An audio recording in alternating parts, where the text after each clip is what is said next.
We've come a long way on stopping workplace sexual harassment. The work we've done is not the problem. Istock in 1907, a female factory worker who had lost her job for resisting her supervisor's advances wrote to a New York City newspaper, the Jewish Daily Forward, asking for help. The girls in the shop were very upset over the foreman's vulgarity, she wrote, but they didn't want him to throw them out, so they are afraid to be witnesses against him. What can be done about this? Around that same time, Rose Schneiderman, a venerable union organizer, confronted New York garment shop owner about his habit of casually groping his female employees' rears. "Why, Miss Schneiderman," the man reportedly replied, "these girls are like my children." A woman employee present at the meeting remarked they'd rather be orphans. Looking back on these and similar accounts, it's striking how little effort perpetrators used to put into hiding or denying their abuses. They sexually accosted and mocked female employees on crowded factory floors and during ordinary business hours, and when confronted, sought to excuse themselves rather than rebut the accusations. They had little reason to do otherwise. There were neither procedural, that is, official laws, rules or regulations providing for punishment or penalties, or many persuasive, that is, unofficial, informal, cultural barriers against those kinds of abuses. Labor laws were nascent and cultural attitudes toward working women were negative, put lightly. Since then, women and labor activists seem to have won the war of persuasion. In a recent Washington Post ABC poll, only 21% of respondents said they didn't think sexual harassment in the workplace is a problem, and it's not clear whether those respondents simply don't think sexual harassment happens much anymore or if they believe it does but aren't bothered by it. On the other hand, 64% of respondents, a solid majority, said they consider sexual harassment at work a serious problem. Today's predators might try to explain themselves with mentions of old-fashioned upbringings, but their actions belie their words. Exorbitant sums of hush money, clandestine notes, private hotel rooms, and careful victim scouting. He was good at figuring out which things he could say to which people, said Rachel Morris of Leon Wiesel TA, the New Republic's former literary editor. Are not the precautions of heedless old-timers. They're the triangulations of people who know they're doing something wrong and want to get away with it. It's worth noting, of course, that recent allegations range widely in severity, from the deeply inappropriate to the outright felonious. Maybe the realization that these predators had already been persuaded what they were up to was wrong is what led so many commenters to try to think up procedural solutions to the problem.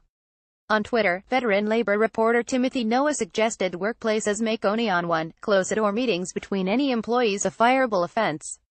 Conservative pundit Eric Erickson argued we should revisit the Mike Pence rule, a 2017 update of what was once called the Billy Graham rule, essentially a personal habit of refusing private meetings with colleagues of the opposite sex.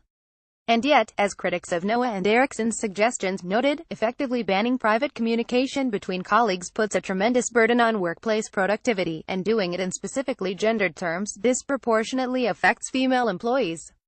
There doesn't seem to be a clear procedural fix, no official rule, regulation or penalty, for the kinds of abuses now being revealed daily, at least none that wouldn't tremendously damage women's employment prospects in other ways. This doesn't mean there are no procedural tweaks worth making to effectively bar and penalize sexual harassment.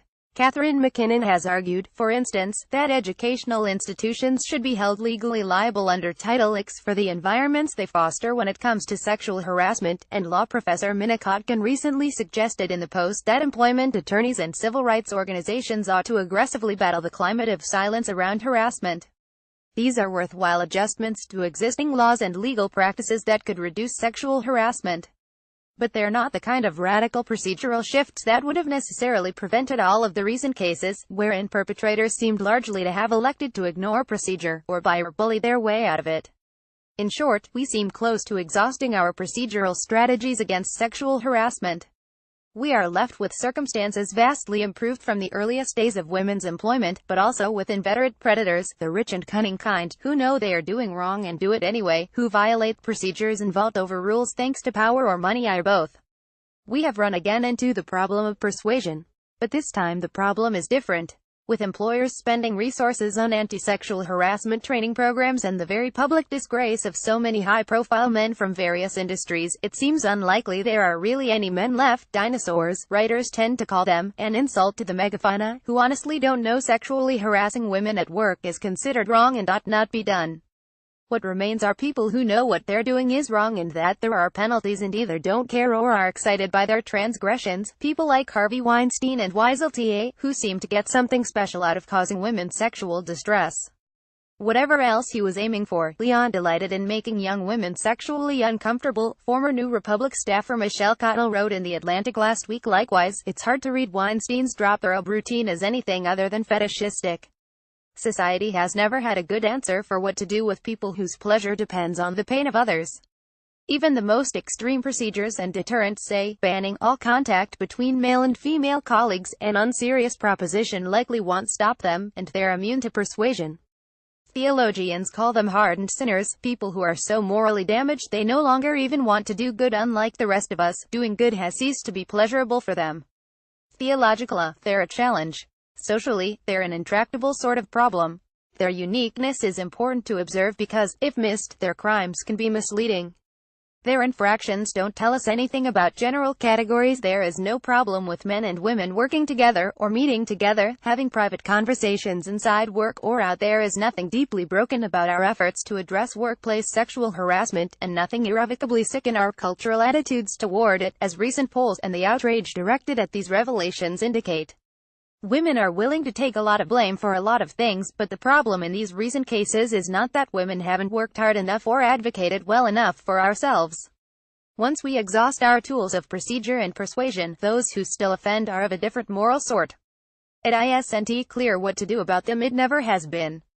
But it seems obvious that we shouldn't build our public consciousness around their uncommon deficits, or abandon efforts that are generally working the long-term legal and cultural campaigns against workplace sexual harassment in favor of procedures designed to do the impossible. With small tweaks, the kind McKinnon and Kotkin suggest, designed to collapse the structures that protect repeat offenders, we may not be able to stop this strange and eerie lot from offending, but we may be able to stop them from offending again. And that might be the best we can do.